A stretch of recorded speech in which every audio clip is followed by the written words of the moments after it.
साथियों नमस्कार। नमस्कार लखनऊ। दोस्तों, मेरा नाम सैयद वर्मा है और मैं बेसिकली माधोपुर लखनऊ का ही रहने वाला हूं। सबसे पहले मैं कुछ बोलने से पहले ऊपर वाले परम पिता परमेश्वर को धन्यवाद देना चाहूंगा, जिनकी वजह से मैं आज इस स्थिति में पहुंचा और सेफ साहब जैसी कंपनी को बनाया और उसमें सैयद वर्मा आज डायमंड बन के दिखाया।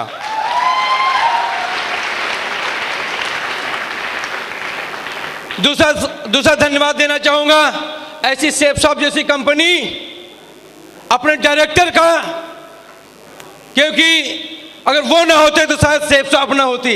ये सुनो, होता कि नहीं होता। दूसरा धन्यवाद देना चाहूंगा ऐसे सिस्टम के निर्माता मिस्टर संजय जैन जी, नरसिंह ग्रेवाल जी और महागुरु टॉप लीडर राजू चतुर्वेदी जी के लिए जोरदार तालियां, जोरदार म्यूजिक के साथ में।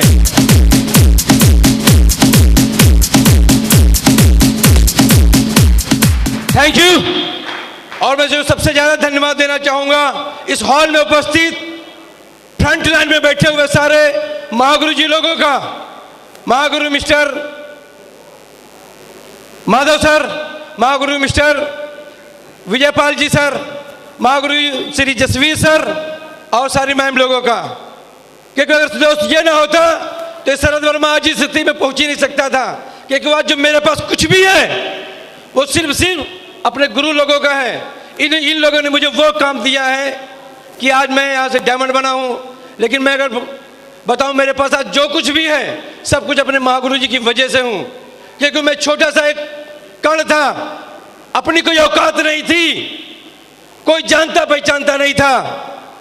लेकिन महागुरु जी लोगों ने एक कंकड़ को तराश के आज हीरे के रूप में यहाँ पे लाके खड़ा करा दिया। ऐसे महागुरुओं के लिए जोरदार तालियां। खड़े होके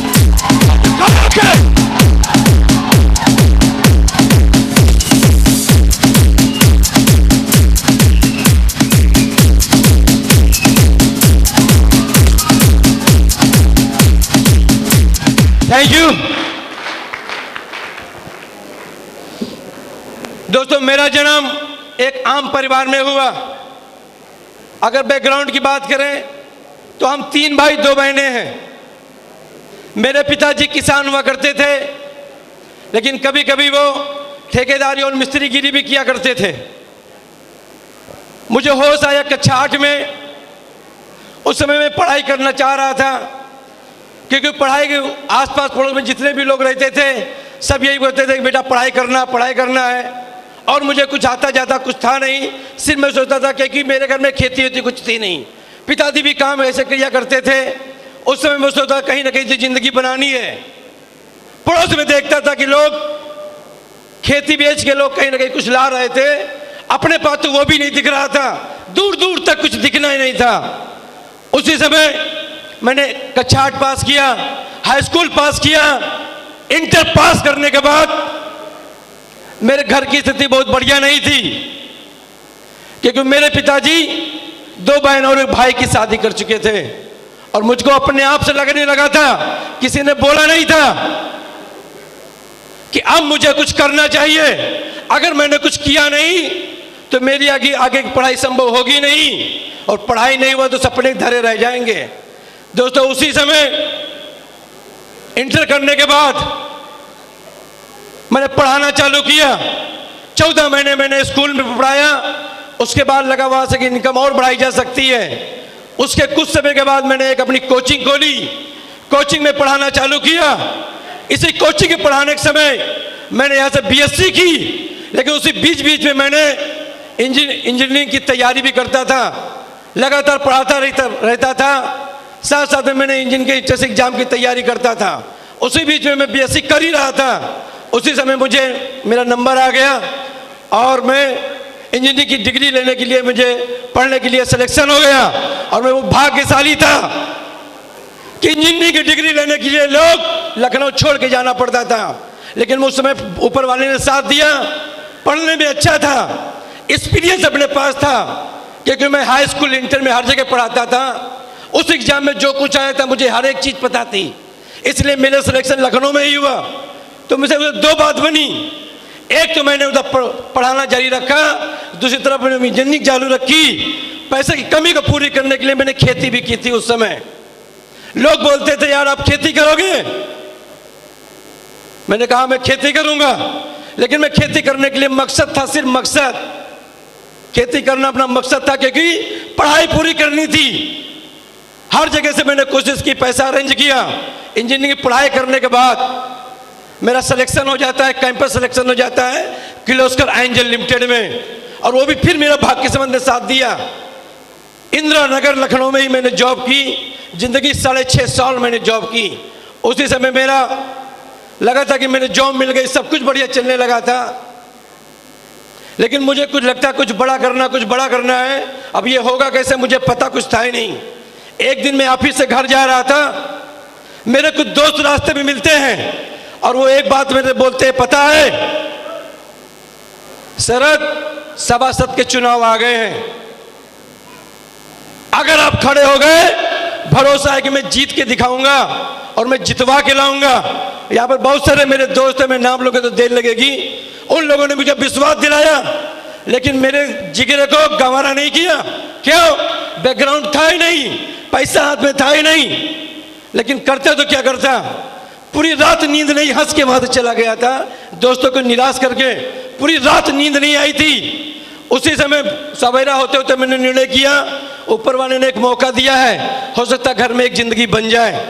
अगर इलेक्शन जीत गए पैसा तो आएगा, दोस्तों की भी जिंदगी सुधारेंगे, गांव वाले सुधारेंगे और रिलेशन वालों की सुधारेंगे। इस निर्णय की वजह से मैंने इलेक्शन लड़ने का डिसीजन लिया, काम करना चालू किया, सब कुछ किया, लेकिन उसी बीच किस्मत साथ नहीं देती है। सीट थी ओबीसी जेंट्स, 1 महीना तैयारी करने के बाद वो सीट हो जाती है ओबीसी लेडीज। शादी मेरी उस समय हुई नहीं थी। अब मेरे लिए सबसे ज्यादा परीक्षा की घड़ी थी। दोस्त निराश हो गए थे जो मेरे साथ थे। उस समय कुछ लोगों ने बोला यार तेरी एज है शादी करने वाली और तू शादी कर ले। मैं फिर हंस के टाल गया, यार कौन करेगा शादी इससे। उसके बाद फिर दोस्तों की तरफ देखता हूं, यार इनकी मेहनत पे पानी फिरने वाला है। ये बोलते थे यार इज्जत चली जाएगी एरिया में। मैंने कहा यार, उसके बाद मैंने फिर तैयारी की। मैंने कहा चलो ठीक है, लड़की ढूंढने चलते, चाहे हो कुछ जाए। नौकरी छोड़ी, लड़की ढूंढना चालू किया। दोस्तों 7 दिन के अंदर शादी करके दिखाई थी, 7 दिन के अंदर। यहां तक मेरे बाप को भरोसा नहीं था कि यार इसकी शादी होगी। मैडम सामने बैठी है, इनके घर वालों की भरोसा नहीं था, लेकिन अपने जिगरे को भरोसा था कि शादी होगी तो शादी होगी, चाहे कुछ भी हो। उसमें अवध जी का भी बहुत सपोर्ट रहा। बहुत सारे और दोस्त थे, मिलन जी थे, गोविंद जी थे, इन्होंने वो काम किया, शायद मेरे भाई या रिश्तेदारों ने नहीं किया होगा। मेरा इतना सपोर्ट किया था उस समय। और शादी हुई, तैयारी हुई, जीत पक्की थी, लेकिन किस्मत वहां फिर पलटी मार गई। मुलायम सिंह यादव की सरकार थी।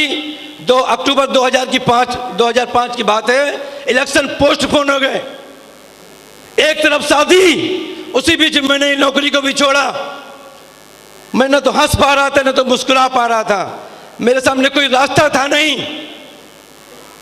नौकरी से होता हुआ कुछ दिख नहीं रहा था। मैडम की घर वालों को करके लाया था कि साला सभासद बनाऊंगी आपकी बेटी को, ये मैंने उस समय बोल के आया था। तैयारी भी हुई थी, लेकिन अब मैं क्या करता तो क्या करता, मेरे हाथ में तो कुछ था ही नहीं। उसी समय मैं फिर नौकरी पे वापस आया। लगातार 6 साल नौकरी करने के बाद मैं उस समय ढूंढ रहा था, कुछ मिले। ऊपर वाले को कुछ मंजूर था। और एक दिन मिलन सिंह यादव जी का कॉल आता है मेरे पास, शरद जी आप कहाँ हो? मैंने कहा यार मैं तो ऑफिस में हूँ। बोले शाम को शादी में आओगे? मैंने कहा ठीक मैं आऊँगा। वहीं पर मैं गया। मिलन सर मुझसे कुछ बताए, मेरी समझ में नहीं आया, लेकिन मैं इनकी बात को सुनता रहा, चुपचाप चला आया। 1-2 बार इन्होंने कॉल की, मैंने रिसीव नहीं किया, क्योंकि मैं ऑफिस में इतना बिजी रहता था कि जिंदगी उसी से बनानी थी। इन्होंने भी ध्यान नहीं दिया, मैंने भी ध्यान नहीं दिया, बात पड़ी रही। बीच में फिर मिलन सर ने गोविंद सर को ज्वाइन कराया। और फिर गोविंद जी मिलन जी दोनों लोग ने मिलकर मेरे ऊपर प्रेशर जमाए कि आपको इस काम को करना पड़ेगा। दोस्त इन्होंने फोन किया, मैं को यार अब 2 लोग गांव से हैं, अगर इनकी बात नहीं मानो चलो फिर इज्जत चली जाएगी। इन लोगों ने मेरा बहुत साथ दिया था, इनकी वजह से मैं सेफ शॉप का प्लान देखने गया, प्लान से लेना देना कुछ था ही नहीं अपना। इनकी इज्जत की बात थी, मैंने फार्म भरा, मैंने बताओ कितना पैसा देना है, एटीएम मांग के मैडम से 9,000 रुपए दिए। मैंने कहा ये पकड़ो, और मैं जब प्लान देखने गया था ना, फार्म भरने का पैसा नहीं था। उसी समय प्लान देखा, साइन अप किया, पूरा के पैसे दिए। अब बताओ सर क्या करना है। इन लोगों ने बैठा के मुझे समझाया, उसी समय से वहां से काम मैंने स्टार्ट कर दिया। पहले दिन फ्राइडे की ट्रेनिंग लेने के बाद मेरे को अपने आप पे भरोसा हो गया था। मैंने एक स्लाइड देखी थी, यहाँ पे शायद हर एक तो बैठा हुआ जो सेफ साहब ज्वाइन किए उसकी स्लाइड से जरूर उन्होंने देखी होगी। या सुनो, age of 65 year, age of, वो स्लाइड मेरी आंखों को झकझोर गई, क्योंकि मैं 1% की जिंदगी जीना चाहता था और वो 1% की जिंदगी मुझे सेफ शॉप से बड़ी आसानी से दिख रही थी, इसलिए मैंने डिसीजन लिया। दूसरी तरफ काम करना चालू किया, मेरे 2 बच्चे भी थे, घर को भी देखना था, सेफ शॉप की भी देखना था। मैंने लगातार पार्ट टाइम में काम किया। पहले ऑफिस जाता था, शाम को प्लान दिखाता था, सुबह प्लान दिखाता था, फिर ऑफिस जाता था। मैंने इस तरह से काम किया और अगले 6 महीने में मैंने यहां से करीब 30-35 लोगों की टीम बनाई और मैं नौकरी भी था। टीम वाले लोग कॉल करते थे, यार प्लान दिखाना है, फॉलो करना है। मैंने कहा यार इनकी इज्जत की बात है, अगर मैं तो नौकरी कर रहा हूं, अगर मैंने इनको नहीं बढ़ाया ना तो फिर अपनी इज्जत चली जाएगी। मेरा 10,000 8,000 गया तो कोई बात नहीं, लेकिन इनका नहीं जाना चाहिए। मुझे आज भी वो दिन याद है, वो डेट थी 17 दिसंबर की। कितने दिसंबर? 17 दिसंबर। दिल्ली में डायमंड शिप थी महागुरु लालबी शर्मा जी की 24 दिसंबर को।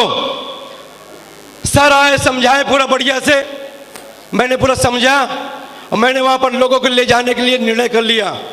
सबको लेके चलेंगे, देख के आएंगे, लौट के बड़ा काम करेंगे।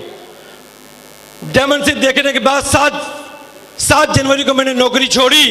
उसके बाद मैंने धुआंधार काम करना चालू कर दिया। मैंने सोच लिया कुछ भी हो, नौकरी करनी नहीं है, जिंदगी बनानी है तो सेफ शॉप से। सिंगल माइंड अप्रोच काम किया। मैडम से भी बोल के आया था, नाम शरद वर्मा, अगर एक बार नौकरी छोड़ दिया ना तो साला घूम के नहीं देखूंगा उधर से। अगर कभी कोई दिक्कत आई ना, भूखा सो जाएंगे लेकिन कभी काम करने नहीं जाएंगे।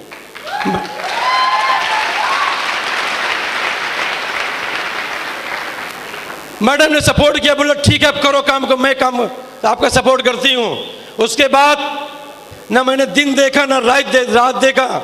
लोग बोलते हैं 8 घंटे 10 घंटे, मैंने 18 घंटे भी प्लान दिखाया है। 18 घंटे। कभी कभी मैं सुबह घर से निकलता था 6 बजे सुबह, अगले दिन सुबह 6 बजे आता था। अब पूछोगे सर गए कहाँ आप, तो मैंने पूरी प्लानिंग थी। दिन में मैं उन लोगों से मिलता था जो लोग मिल सकते थे, लेकिन रात में भी अपना कोटा पूरा करना था, क्योंकि डायमंड बनने की आग लगी थी, इज्जत दांव पे लगी थी हर तरफ से। रात में वहां जाता था, रेलवे स्टेशन पे मैं प्लान दिखाने जाता था, रेलवे स्टेशन पे। उसके बाद बीच में मैं हॉस्पिटल में भी जाता था। सुबह 6 बजे जब घर वापस आता था तो उसी समय कुछ लोग मिले, बोले अरे आप बड़ी जल्दी घर वापस आ गए। मैंने कहा मैं कल गया था, आज आया हूं 24 घंटे के बाद। दोस्तों ऐसे से काम किया, काम बढ़िया हुआ। इसी बीच में जब मेरी मेहनत को लोगों ने देखा कि यार ये इंजीनियर होते हुए अच्छी खासी नौकरी करने के बावजूद भी नौकरी छोड़ के काम कर रहा है, पागल इंसान नहीं है। उसी समय अवध जी भी आ गए, नरेंद्र जी भी आ गए, वीरेंद्र जी भी आ गए, श्याम जी भी आ गए, बिजमोहन जी भी आ गए। दूसरी तरफ फिर शशिकला मैडम भी आ गई। अब हम लोगों ने विश्वास जताया, मैडम अगर यहाँ पर रहते, अगर इनके साथ काम करेंगे तो बड़ा काम होगा। मैडम के साथ मिलकर रातों दिन काम किया, लेफ्ट में किया, राइट में किया, धुआंधार टीम बनी। थोड़ी बहुत चैलेंज आए, लोग बोलते दिक्कत, यार तुम्हें दिक्कत तो पहले से ही था, दिक्कत में तो पहले ही था। घर में कुछ था नहीं, बाहर कुछ बचा नहीं था, नौकरी मिलनी थी वो मिल चुकी थी, उससे कुछ होने वाला था नहीं। अब सोच के देखो, मेरे बीच में नौकरी करने वाले बहुत लोग बैठे होंगे, यस नो? बुरा मत मानना, सोच के देखो।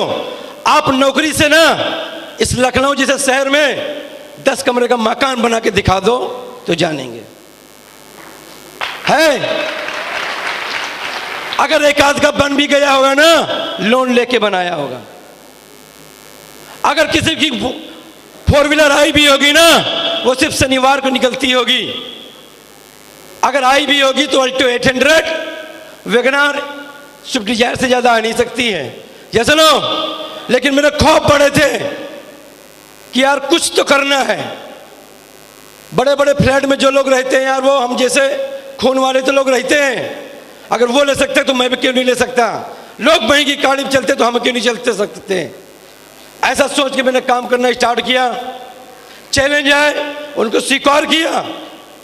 लगातार ट्रेनिंग मीटिंग गए। और उस समय महागुरु जी ने एक बात बताई थी, जो इंसान अगले 4 साल तक डटा रहा और अपनी शक्ल दिखाता रहा, तो दुनिया कोई भी ताकत उसको डायमंड बनने से रोक नहीं सकती।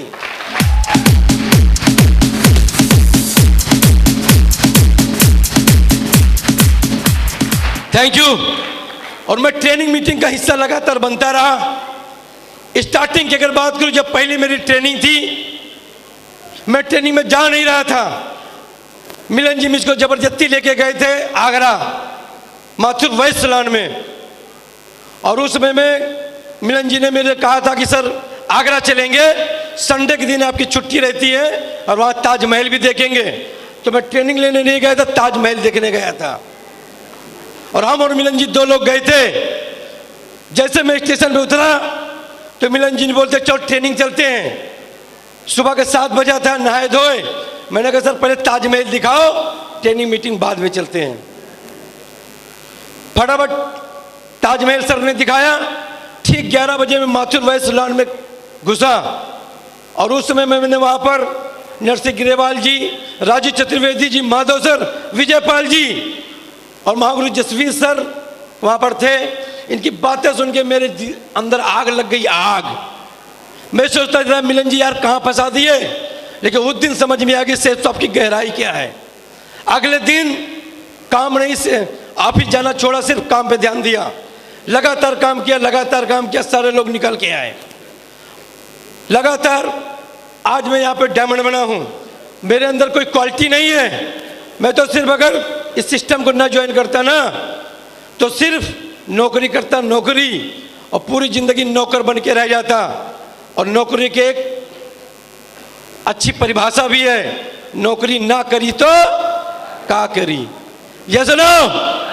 क्लियर है कि नहीं है? और मैं वो अपने आप पे लागू कर नहीं सकता था, क्योंकि सोच के देखो मैं यार मैकेनिकल इंजीनियर था। जिस समय मैं मैकेनिकल इंजीनियर की डिग्री पकड़ी थी ना, एरिया के 4 किलोमीटर के रेंज में कोई था ही नहीं। नौकरी भी बढ़िया थी, सब कुछ बढ़िया था।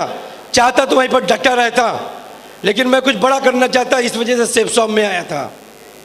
और महागुरु जी लोगों की ट्रेनिंग मीटिंग अटेंड करते हुए बात यहाँ तक पहुँची कि मैं काम कर ही रहा था। उसी बीच में क्या हुआ, मेरे को थोड़ा बहुत प्रॉब्लम आई कि यार अगर बड़ा काम ऐसा लगता था कि 10,000 लोग बहुत होते हैं। जैसे नो? उसी बीच में लाल बहादुर शर्मा जी से मुलाकात हुई और सर ने विश्वास दिलाया कि यहाँ पर डट के काम करोगे तो मैं आपका सपोर्ट करूंगा। महागुरु जसवीर सर का भी सपोर्ट मिला, लगातार डटे रहे। आज बताते हुए खुशी होती है, इस लखनऊ की टीम 20,000 लोगों की है। 20,000।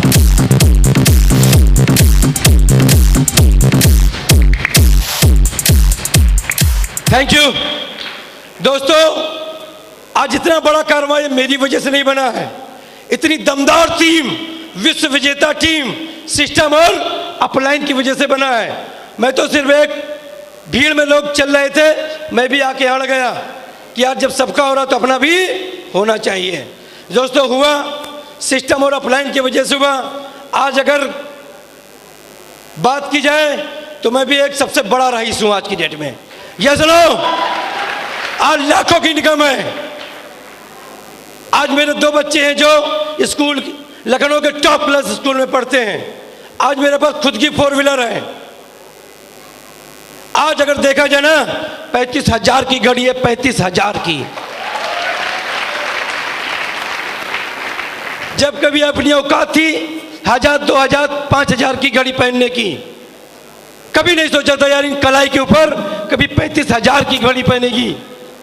है ये सुनो, इन हाथों में कभी सोना देखा नहीं था क्योंकि अपनी औकात थी ना, सोने का भाव ही नहीं पता था।